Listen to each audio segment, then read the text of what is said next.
வணக்கம். Welcome to Chandraj cooking. Veg, non veg ரெசிபிகளுக்கு பயன்படுத்தக்கூடிய கரம் மசாலா போட்டு தாங்க செய்ய போகிறோம். வாங்க எப்படி செய்கிறதுன்னு பார்க்கலாம். ஒரு ஃப்ரை பேனில் 1/4 கப் மல்லி சேர்த்துக்கலாங்க. அதாவது 6 டீஸ்பூன். சோம்பு 3 டீஸ்பூன் சேர்த்துக்கலாங்க. சீரகம் 1.5 டீஸ்பூன் சேர்த்துக்கலாங்க. கூடவே 1.5 டீஸ்பூன் மிளகு சேர்த்துக்கலாங்க. சேர்த்து ஸ்டவ்வை சிம்மில் வச்சு கைவிடாமல் 1 நிமிஷம் போல் வறுத்தெடுத்துக்கலாங்க. இந்த மசாலா பவுடரை chicken fry, chicken gravy, mutton sukka, mutton fry, mutton கிரேவிக்கு இந்த ரெசிபிக்கெல்லாம் சேர்த்துக்கலாங்க. சேர்த்துனா நல்ல ஃப்ளேவராக ரொம்ப டேஸ்ட்டாக இருக்குங்க ரெசிபி. ஸ்பைசஸை ரொம்ப நேரம் வறுத்தா தீஞ்சிருங்க. தீஞ்சிட்டா அது கசப்பு டேஸ்ட் வந்துடுங்க. ஸோ கரெக்டாக 1 நிமிஷத்துக்கு வறுத்தா போதுங்க. இப்போ பாருங்கள், நல்லா வறுபட்டுருச்சு. சூப்பர் வாசம் வருது. இப்போ ஸ்டவ் ஆஃப் பண்ணி வேறு பிளேட்டுக்கு மாற்றிக்கலாங்க. இந்த பவுடரை கண்ணாடி பாட்டிலில் 3 மாதம் வரையிலும் ஸ்டோர் பண்ணிக்கலாங்க. அதே பேனை சூடுபடுத்திட்டு 2 டீஸ்பூன் கிராம்பு சேர்த்துக்கலாங்க. 1.5 டீஸ்பூன் பச்சை ஏலக்காய் சேர்த்துக்கலாங்க. 4 மீடியம் சைஸ் நட்சத்திர சோம்பு சேர்த்துக்கலாங்க. 5 மீடியம் சைஸ் மராட்டி மூக்கு சேர்த்துக்கலாங்க. 2 நீளமான சுருள் பட்டையை நான் உடச்சி சேர்த்துருக்கேங்க. 5 பிரியாணி இலையை கட் பண்ணி சேர்த்துக்கலாங்க.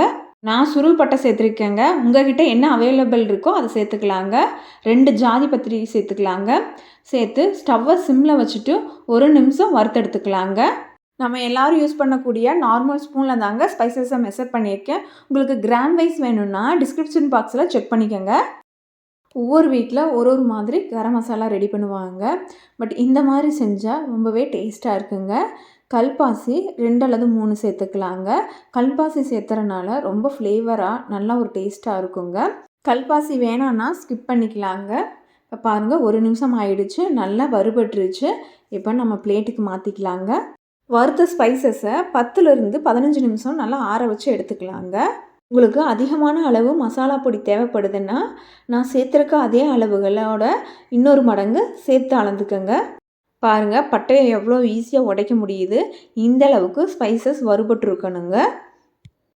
இந்த மாதிரி இருக்கிறதுனால நமக்கு கிரைண்ட் பண்ணுறதுக்கு ரொம்ப ஈஸியாக இருக்குங்க. ஈரமில்லாத மிக்சி ஜாரில் நம்ம பொருட்களை சேர்த்துக்கலாங்க. சேர்த்த பொருட்களை நல்லா அரைச்சிட்டு வந்துடலாங்க. பாருங்கள், நல்லா ஃபைன் பவுடர் அரைச்சிருக்கு. பார்க்குறதுக்கே நல்லா கலர்ஃபுல்லாக வீடே மணக்குதுங்க. சூப்பர் வாசமாக இருக்குது. மிக்ஸி ரொம்ப பழசாக இருந்ததுன்னா ஃபைன் பவுடராக அரைப்படாது.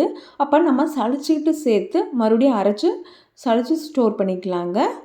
நம்ம கடைகளில் வாங்குகிற கரம் மசாலா பார்த்திங்கன்னா ஒரு டேஸ்ட் இருக்காது, ஒரு ஃப்ளேவர் இருக்காதுங்க. அது போடுறதுக்கு போடாமையே இருந்திருக்கலாம், அந்த மாதிரி இருக்குங்க.